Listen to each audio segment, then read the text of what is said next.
কোরআনে কারীম ফেরেশতাদের কথা এনেছে। ফেরেশতাদের সম্পর্কে একটা মোটামুটি ধারণা পৃথিবীর সকল ধর্মের মধ্যে আছে। কেউ বলে স্বর্গীয় দেবতা, কেউ বলে অ্যাঞ্জেল, কেউ বলে ফেরেশতা। তবে এই ধারণাগুলি বিকৃত অবস্থায় ছড়িয়ে আছে পৃথিবীর সব দিকে। কারো কারো মতে ফেরেশতারা প্রকৃতির সন্তান, কারো কারো মতে ফেরেশতারা দেবতা, কারো কারো মতে ফেরেশতারা খোদার মদদগার, কারো কারো মতে তারা আল্লাহর মেয়ে। নাউজুবিল্লাহ বলে। কাফেরেরা বলতো ফেরেশতারা আল্লাহর মেয়ে, আল্লাহর কন্যা। আল্লাহ তাআলা এখানে কোরআনে কারীমে বলছেন, আলাকুমুয যাকারু ওয়া লাহুল উনসা তিলকা ইযান কিসমাতান দিযা। আলাকুমুয যাকারু ওয়া লাহুল উনসা, এটা কেমন কথা? কি ধরনের বৈষম্যমূলক বন্টন তোমরা করলে? ছেলেগুলো তোমাদের আর মেয়েগুলি আল্লাহর দিয়ে দিলা। আল্লাহ তাআলার কোনো ছেলেও নাই, মেয়েও নাই, বাপও নাই, মাও নাই। ৭০টি সূরার মধ্যে আল্লাহ সে কথা বলে দিয়েছেন। কুল হুয়াল্লাহু আহাদ। মুখস্থ আছে না এই সূরাটা? পড়েন আমার সাথে গলা ছাড়িয়ে দিয়া।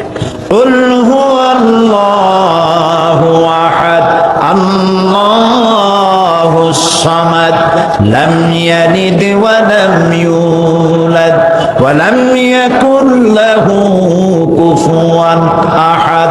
আল্লাহ তাআলা বলেন, নবী আপনি বলুন, আল্লাহ এক এবং একক, তাকে কেউ জন্ম দেয় নাই, তিনিও কাউকে জন্ম দেন নাই। আকাশ এবং জমিনে তার সমকক্ষ কেউ নাই, তিনি এক এবং একক। কারো কারো মতে ফেরেশতারা হচ্ছে অভিযোগ শ্রবণকারী, কারো কারো মতে ফেরেশতারা হচ্ছে অভাব পূরণকারী। নানান ধরনের চিন্তা চেতনা ফেরেশতাদের ব্যাপারে। আর এসব কারণে, এইসব ধারণার কারণে, এইসব বিশ্বাসের কারণে মানুষেরা বড় ধরনের শিরকের মধ্যে মুবতালা হয়ে আছে। এখন কোরআন বিশ্ব ব্যবস্থায় ফেরেশতাদের অবস্থান কোথায়, একদিকে সে কথাগুলি বলেছে, অন্যদিকে শিরক থেকে মানুষকে মুক্ত হওয়ার পথ বাতলে দিয়েছে। কোরআন স্পষ্ট ভাষায় ঘোষণা করেছে ফেরেশতারা আল্লাহর সন্তান নয়, তারা কাজের অংশীদারও না, বরং তারা হচ্ছে আল্লাহ পাকের হুকুম বরদার বান্দা মাত্র। সুবহানাল্লাহ বলে। এই যে বলা হয় যে আল্লাহ তাআলা আদম বানাইতে চাইলেন, ফেরেশতারা প্রতিবাদ করলেন। আল্লাহ তাআলা বললেন, ইন্নী জাইলুন ফিল আরদে খলিফা। ফেরেশতারা বলল, নাহনু নুসাব্বিহু বিহামদিকা ওয়া নুকাদ্দিসু লাক, আমরাই তো তাসবিহ তাহলিল করি, তা আর আবার মানুষ বানাইয়া খলিফা বানাইয়া লাভটা কি? এভাবে প্রতিবাদ করছে ফেরেশতারা, কথা ঠিক নয়। আল্লাহ পরামর্শ চান নাই, তারাও আল্লাহকে পরামর্শ দেন নাই অথবা প্রতিবাদ করেন নাই। আল্লাহ তাআলা নিজে ইচ্ছা ব্যক্ত করেছেন আমি এটা করতে চাই, আর ফেরেশতারা তাদের পূর্বের অবিলব্ধ জ্ঞান সেটা পেশ করেছে। প্রতিবাদ করার কোনো ক্ষমতা ফেরেশতাদের নাই। সুবহানাল্লাহ। আল্লাহ রাব্বুল আলামিন বলেন, ওয়াকালু ইত্তাখাযার রাহমানু ওয়ালাদান সুবহানাহু বাল ইবাদুম মুকাররামুন লা ইয়াসবিকুনাহু বিল কওলি ওয়া হুম বিআমরিহি ইয়ামালুন। আল্লাহ তাআলা বলছেন, কাফেররা বলে দয়াময় কাউকে পুত্র বানিয়ে নিয়েছেন। পবিত্র সেই মহান সত্তা, ফেরেশতা তো তার সম্মানিত বান্দা মাত্র, সম্মানিত বান্দা। ফেরেশতারা আল্লাহর কি? না না, শুধু বান্দা নয়, সম্মানিত বান্দা। সম্মানিত আল্লাহ এই জন্য বলছেন যে ফেরেশতারা আল্লাহ রাব্বুল আলামিনের হুকুমের বাইরে কিচ্ছু করতে পারে না, করার কোনো মাজাল নাই, ক্ষমতা নাই। মানুষ এটা করে কিন্তু ফেরেশতারা করে না। লা ইয়াসবিকুনাহু বিল কওল, তারা আল্লাহর হুকুমের বাইরে যেতে পারে না। ওয়াহুম বিআমরিহি ইয়ামালুন, আল্লাহ যা হুকুম করেন শুধুমাত্র তাই তারাই করেন। এক মুহূর্তের জন্য ফেরেশতারা আল্লাহর ইবাদত থেকে, তাসবিহ পাঠ থেকে বিরত থাকে না। আল্লাহ রাব্বুল আলামিন বলেন, ইউসাব্বিহুর রা'দু বিহামদিহি ওয়াল মালাইকাতু মিন খিফাতিহি বিজলি প্রশংসার সাথে তার পবিত্রতা ঘোষণা করে, আর ফেরেশতারা ভীতির সাথে তার পবিত্রতা বর্ণনা করে। কত ফেরেশতা আল্লাহ তৈরি করেছেন, তার কোনো শেষ নাই, সীমানা নাই, সংখ্যা আমাদের জানা নাই। وَلَهُ مَنْ فِي السَّمَاوَاتِ وَالْأَرْضِ وَمَنْ عِنْدَهُ لَا يَسْتَكْبِرُونَ عَنْ عِبَادَتِهِ وَلَا يَسْتَحْسِرُونَ। আসমান ও জমিনে যা কিছু আছে এবং তার কাছে রয়েছে, এ সব কিছুই রয়েছে আল্লাহর কাছে। ফেরেশতারা তার বন্দেগী এবং অবাধ্যাচরণ করার ফেরেশতাদের কোনো উপায় নাই। ফেরেশতারা যা করে শুধুমাত্র আল্লাহ তাআলা যা বলেছেন, তার বাইরে ফেরেশতাদের করার কোনো উপায় নাই। ইউসাব্বিহুনা আল-লাইলা ওয়ান-নাহারা ওয়ান-নাহারা লা ইয়াফতুরুন। ফেরেশতারা বরং রাত দিন আল্লাহর প্রশংসা এবং গুণকীর্তন করতে থাকেন। لا يعصون الله ما أمرهم ويفعلون ما يؤمرون। আল্লাহ তাদেরকে যে আদেশ করেছেন এর বাইরে যাওয়ার, বিরুদ্ধাচরণ করার কোনো ক্ষমতা তাদের নাই। তারা শুধু তাই করে যা আল্লাহ রাব্বুল আলামিন তাদেরকে আদেশ করেন। আল্লাহর হুকুমের বাইরে ফেরেশতাদের কোনো কিছু করার উপায় নাই। একথা কোরআন শরীফে বারবার বলে দেওয়া হয়েছে। আমাদের সকলের সাথে দুজন সম্মানিত লেখক লাগিয়ে দেওয়া হয়েছে, কিরামান কাতিবিনা ইয়ালামুনা মা তাফআলুন। দুইজন সম্মানিত লেখক আমাদের সাথে লাগিয়ে দেওয়া হয়েছে ফেরেশতাদের মধ্য থেকে। তারা আমরা যা করি এ সব কিছু তারা দেখে, তারা লেখে, এবং আমরা যা করি সব তারা জানতে পারে, এবং তাদেরকে বিভ্রান্ত করার কোনো উপায় নাই।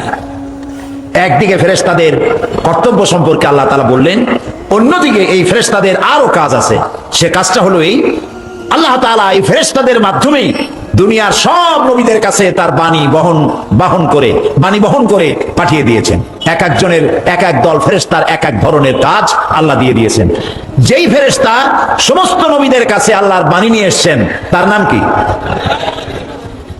আল্লাহ রাব্বুল আলামিন বলেন, ইন্নাহু লাকাউলু রাসূলিন কারীম। এটি হচ্ছে নিঃসন্দেহে এক সম্মানিত ফেরেশতার বর্ণনা। নবী করিম সাল্লাল্লাহু আলাইহি সাল্লাম মসজিদে হারামের মধ্যে নামাজ পড়তেছিলেন। হযরত ওমর তখনও কাফের ছিলেন। তিনি চিন্তা করলেন রাসূলকে মারার জন্য, বহু টাকার বিনিময় মারবেন, তাকে হেনস্থা করবেন, লাঞ্ছিত করবেন। এসে মসজিদে দাঁড়ায়ছেন, দেখতে পেলেন নবীজি নামাজ পড়ছে। তার ধারণা হলো এখন কিছু বলা ঠিক হবে না, আচ্ছা নামাজটা শেষ করুক, তারপরে আমি যা হয় করব। নবীজি নামাজ পড়ছেন, তেলাওয়াত করতেছেন। আল্লাহর নবী তেলাওয়াত শুনতে পেয়ে হযরতে ওমর জীবনে এমন সুন্দর তেলাওয়াত আর তিনি কোনোদিন শোনেন নাই। তার মন বলল, মুহাম্মদ সাল্লাল্লাহু আলাইহি ওয়াসাল্লাম নিশ্চয়ই তাকে জেনারা এই কথাগুলি শিখায় দেয়, তা না হলে কথা পায় কোথায়? হযরত ওমর বলেন, আমি যখনই চিন্তা করেছি নবীজি এগুলি কোন জিন মুহাম্মদ সাল্লাল্লাহু আলাইহি ওয়াসাল্লামকে এগুলি শিখায়, যখন চিন্তা করলাম তখন তিনি নামাজের মধ্যে জবাব দিলেন, যেন মনে হলো তিনি পড়লেন, ইন্নাহু লাকাউলু রাসূলিন কারীম। না, এটা জিনের কথা নয়, এটি মহান পবিত্র ফেরেশতার বর্ণনা, যিনি বহন করে নিয়ে আসছেন। হযরত ওমর চিন্তা করলেন, জেনের কথা নয়, বুঝলাম, তাহলে মুহাম্মদ সাল্লাল্লাহু আলাইহি সাল্লাম কবি হয়ে গেছেন, নইলে এত সুন্দর করে মিলায় বলেন কি করে? কোরআন শরীফে মিল না দারুন? আয়াতগুলির একটার সাথে আরেকটা অপূর্ব মিল। তার ধারণা হলো মুহাম্মদ সাল্লাল্লাহু আলাইহি সাল্লাম কবি হয়ে গেছেন। হযরত ওমর বলেন, আমি যখন এই চিন্তা করেছি অমনি নবীজি নামাজের ভেতরে আমার শেখতর জবাব দিয়ে দিলেন। তিনি বললেন, ওমা হুয়া বিকাউলি শাইরিন কালিলাম মা তুমিনুন। না না না, এটা কোনো কবির কথা নয়, তোমরা খুব কমই বিশ্বাস স্থাপন করে থাকো। হযরত ওমর বলেন, আমি আশ্চর্য হয়ে গেলাম, মনের ভিতরে যা চিন্তা করি তারই জবাব পাই। তাহলে তো মুহাম্মদ সাল্লাল্লাহু আলাইহি সাল্লাম মনের কথাও যখন বোঝেন, শুধু কবি নয়, নবী তো জাদুকর হয়ে গেছে, গণক হয়ে গেছে। সবাই পড়েন আমার সাথে, আউযু বিল্লাহি মিনাশ শাইতানির রাজীম, বিসমিল্লাহ বিসমিল্লাহির রাহমানির রহিম। বিতাড়িত মরজুদ শয়তানের ওয়াসওয়াসা থেকে আল্লাহর কাছে পানা চাই। পরম করুণাময় আল্লাহর নামে শুরু করছি। লাইসাল বিররা আন তুওয়াল্লু وجوهكم قبل المشرق والمغرب ولكن البر من آمن بالله واليوم الآخر والملائكة والكتاب والنبيين صدق الله العظيم। একটি লম্বা আয়াতের একটি অংশ আমি তেলাওয়াত করেছি।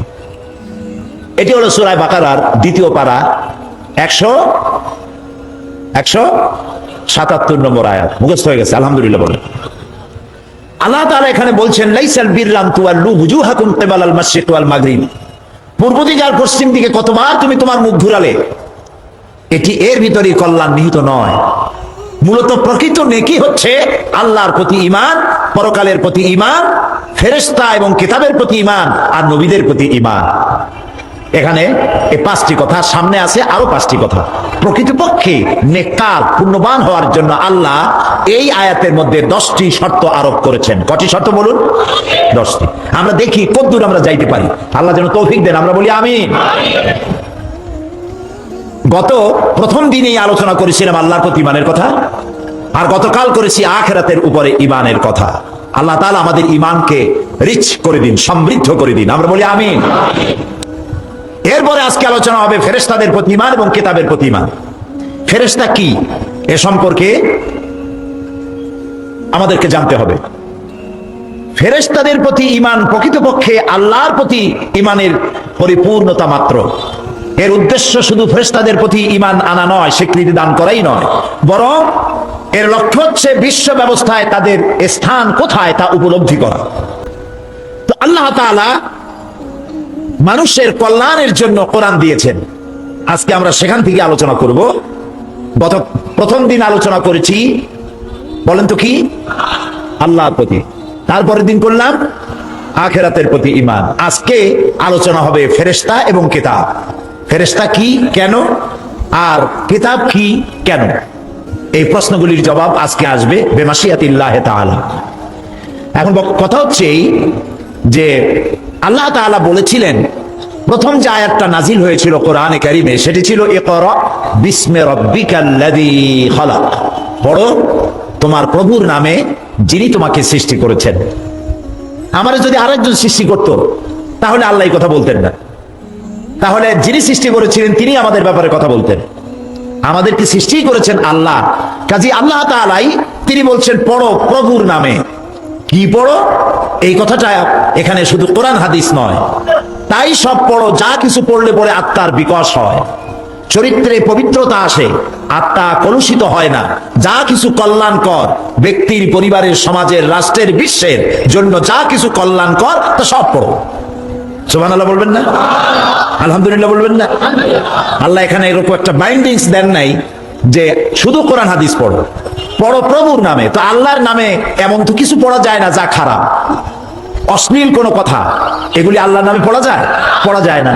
যেমন হালাল জিনিস আল্লাহর নামে খাওয়া যায়, হারাম জিনিস আল্লাহর নামে খাওয়া যায়? মদ কি? শূকরের মাংস কি? কেউ যদি বিসমিল্লাহ কয়ে খায় তো কি হবে? বলতে পারলেন না? না না, হারাম তো হয়েই আছে। শূকরের মাংস, গরু কি বলে, মদ, এ তো হারাম আগের থেকে হয়েই আছে। এইটাকে যদি বিসমিল্লাহ বলে কেউ খায় তো হারাম হবে না, কাফের হয়ে যাবে। কারণ তুমি আল্লাহর নামে আল্লাহ নিষিদ্ধ জিনিসকে ভক্ষণ করছো, তার মানে তুমি আল্লাহর বুড়ো আঙুল দেখাচ্ছ। বলেন নাউজুবিল্লাহ। সেই জন্য কথাটি বুঝুন। আল্লাহ বলছেন ইকরা বিসমি রাব্বিকাল্লাযী খালাক, পড়ো রবের নামে, প্রভুর নামে। তার মানেই হচ্ছে যা তোমার জন্য কল্যাণকর, অশালীন নয়, চরিত্র খারাপ করে না, দেশ এবং সমাজের জন্য, রাষ্ট্রের জন্য, বিশ্বের জন্য, সকল মানুষের জন্য কল্যাণকর যা তা সব পড়ো। আলহামদুলিল্লাহ। এখন শিক্ষা হচ্ছে জাতির মেরুদণ্ড। স্বাধীনতার 33 বছর চলে গেছে, আমরা কি শিক্ষাঙ্গনগুলিতে কাঙ্ক্ষিত মানের প্রোডাকশন পাচ্ছি? পাচ্ছি না। কলেজ এবং বিশ্ববিদ্যালয়গুলি আমাদেরকে কি উপহার দিচ্ছে? এখানে লক্ষ্য করুন, ব্রিটিশ আমাদের দেশ ভারত পাকিস্তান সাবকন্টিনেন্ট এটাকে শাসন করেছে কত বছর মনে আছে? মনে তো থাকবেই, কারণ এ মাহফিলের গুণগত মান অনেক বেশি। বাংলাদেশের যে কোনো মাহফিলের চাইতে চট্টগ্রাম তাফসীরের মাহফিলে কোয়ালিটি সম্পন্ন লোক আসে বেশি, আলহামদুলিল্লাহ বলে। এখানে কলেজের শিক্ষক, বিশ্ববিদ্যালয়ের শিক্ষক, বিশ্ববিদ্যালয়ের ছাত্র, ইন্টারন্যাশনাল বিশ্ববিদ্যালয়ের ছাত্র, প্রফেসর, আইনজীবী, ইঞ্জিনিয়ার, নানা আলেম ওলামা, সব উচ্চ শিক্ষিত লোকদের বিশাল সমাবেশ হয় চট্টগ্রাম এই তাফসীরুল কোরআন মাহফিলে। জোরে বলেন আলহামদুলিল্লাহ। সুতরাং আপনাদের জানা আছে 200 বছর তারা আমাদের দেশকে শাসন করলো। 200 বছর শাসন করে, শোষণ করে বিদায়ের সময় একটা বীজ বৃক্ষ লাগাই গেল। সেই বীজ বৃক্ষের নাম হচ্ছে 2 ধরনের শিক্ষা ব্যবস্থা, একটা মাদ্রাসা এডুকেশন, একটা জেনারেল এডুকেশন, যা পৃথিবীতে কোথাও নাই। সারা দুনিয়ায় একমুখী শিক্ষা, কেবলমাত্র আমাদের এই সাবকন্টিনেন্টে 2 ধরনের শিক্ষা। খারাপ হলো কি? খারাপ হয়েছে এই মাদ্রাসায় যারা লেখাপড়া করলো তাদেরকে সততার ট্রেনিং দেওয়া হলো, কিন্তু দেশ পরিচালনার যোগ্যতা সৃষ্টিকারী বইপত্র পড়ানো হলো না। ফলে এই সততা পূর্ণ চারিত্রিক গুণাবলীতে গুণান্বিত লক্ষ লক্ষ লোক প্রশাসন পরিচালনা থেকে, দেশবাসী তাদের এই কল্যাণমূলক কাজ থেকে বঞ্চিত হয়ে গেল। অন দ্য আদার হ্যান্ড, অন্যদিকে কলেজ বিশ্ববিদ্যালয়গুলিতে দেশ পরিচালনার যোগ্যতা সৃষ্টি করা হলো, কিন্তু তাদের মধ্যে সততা সৃষ্টিকারী কিতাব কোরআন আর হাদিস পড়ানো হলো না। ফলে একটি বিশাল গ্যাপ, একটা বিশাল শূন্যতার সৃষ্টি হলো। এই বিশাল শূন্যতা পূরণে একমাত্র পথ হচ্ছে আধুনিক শিক্ষা এবং মাদ্রাসা শিক্ষার সমন্বয় ঘটাতে হবে। আল্লাহুম্মা আমিন। ربنا ظلمنا أنفسنا وإن لم تغفر لنا وترحمنا لنكونن من الخاسرين। আয় আল্লাহ তাআলা, হাজার হাজার মুসলমান নরনারী কয়েকবার দুরূদ সালাম পড়ে তোমার দরবারে হাত তুলেছি, মেহেরবানি করে আমাদের জীবনের গুনাহ খাতাকে মাফ করে দাও। আয় আল্লাহ তাআলা, এই মাহফিলের আয়োজন যারা করেছেন আর শোনার জন্য যারা এসেছেন, কিয়ামতের দিন মুসিবতের সময় এই মাহফিল আমাদের সকলের জন্য নাজাতের ওসিলা বানিয়ে দিও আল্লাহ। ইয়া রব, करम तू अगर करे वो बात दे जुबां को जो दिल पर असर करे। रब्बना तक़ब्बल मिन्ना इन्नका अंतस समीउल अलीम व तुब अलैना इन्नका अंतत तव्वाबुर रहीम। सुब्हान रब्बिका रब्बिल इज्जति अम्मा यसिफून व सलामुन अलल मुरसलीन वल्हम्दुलिल्लाहि रब्बिल आलामीन। আমরা মুনাজাত করব। আল্লাহ রাব্বুল আলামিন আয়াতুল কুরসির ভিতরে আল্লাহর সার্বভৌমত্বের কথা বলেছেন। আল্লাহু লা ইলাহা ইল্লা হুয়াল হাইয়ুল কাইয়্যুম। পড়েন আমার সাথে সবাই, আল্লাহু লা ইলাহা ইল্লা হুয়াল হাইয়ুল কাইয়্যুম। আল্লাহ হচ্ছেন যিনি ছাড়া কোনো ইলাহ নাই, তিনি শাশ্বত চিরঞ্জীব। সুবহানাল্লাহি ওয়া বিহামদিহি। আগামীকাল এর বাকি অংশ আমি আপনাদের সামনে আলোচনা করব ইনশাআল্লাহ। জোরে বলেন ইনশাআল্লাহ। মহান আল্লাহ রাব্বুল আলামিনের এই আইন অনুযায়ী যদি দেশ চলে, মানুষ শান্তি পাবে, চুরি বন্ধ হবে, ডাকাতি বন্ধ হবে, জেনা বন্ধ হবে, হত্যা ধর্ষণ বন্ধ হয়ে যাবে। নবীজি এমন একটি আইন চালু করে দিয়ে, কোরআনের বিধান চালু করে দিয়ে এমন একটা সমাজ চালু করেছিলেন, যেই সমাজ সম্পর্কে হুজুর নিজে বলেছেন, খায়রুল কুরুনি কারনি। সর্বশ্রেষ্ঠ যুগ হলো কার যুগ? আমার যুগ। সুবহানাল্লাহ বলেন। রাসূলের যুগ হলো সর্বশ্রেষ্ঠ যুগ। সেই কোরআন, সেই হাদিস আজও আছে না নাই? বলেন জোরে, আজও আছে না নাই? সেই কোরআন এবং সুন্নাহ দিয়ে দেশ শাসন হোক, এটা কি আমরা চাই? কারা কারা চাই? দু হাত উঁচু করে দেখা।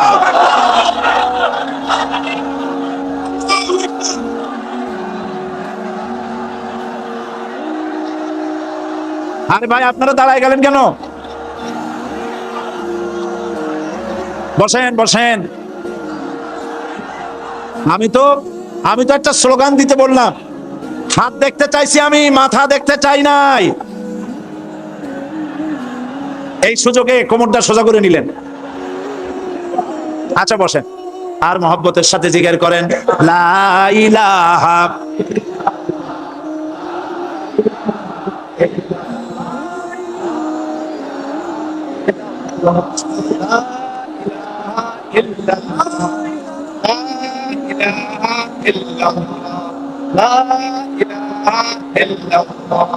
জোরে জোরে সবাই জিকির করেন, লা ইলাহা ইল্লাল্লাহ, লা ইলাহা ইল্লাল্লাহ, লা ইলাহা।